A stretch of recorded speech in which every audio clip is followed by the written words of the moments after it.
Саламатсыңарбы? Кыргыз тилин үйрөтүү курсун улантабыз. Силер менен мен Кубанычбек кызы Калия.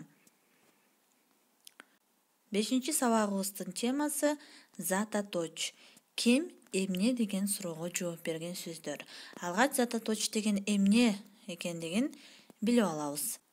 Заттардын, буюмдардын аттарын билдирип, ким, эмне, кимдер, эмнелер деген суроого жооп берген сөздөр зататоч деп аталат. Мисалы, ким, кимдер деген суроо адамдарга гана берилет. Ким деген суроо адамдарга гана бериле турганын эч эсиңиздерден чыгарбаңыздар. Мисал үчүн, ата. Ким? Ата. Ким? Апа. Ким? Бала. Ким? Кыз. Ким? Бөбөк. Ким? Эже. Ким? Агай. Ким? Чоң ата. Ким? Чоң апа. Ким? Мугалим. Ким? Сатуучу. Ким? Дарыгер. Ким? Жумушчу. Бул ким?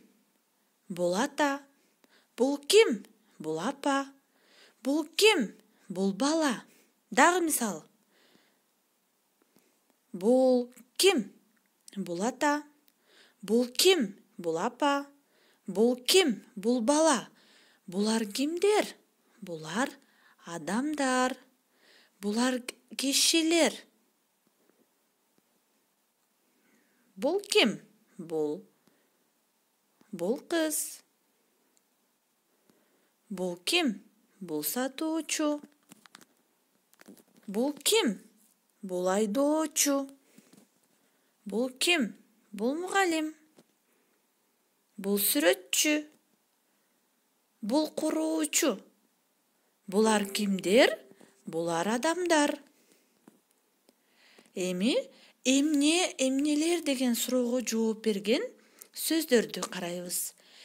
Эмнелер деген суроо адамдардан башка жандуу, жансыз заттарга берилет.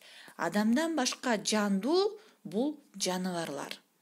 Жансыз заттар булар буюмдар, жаны жок нерселер. Мисал үчүн, бак, тоок, аю. Эмне? Аю. Эмне? Тоок. Эмне? Дептер. Эмне? Китеп. Эмне? Калем. Эмне? Мышык. Эмне? Саат. Эмне? Ит. Эмне? Кой. Бул эмне? Бул бак. Бул эмне? Бул тоок. Бул эмне?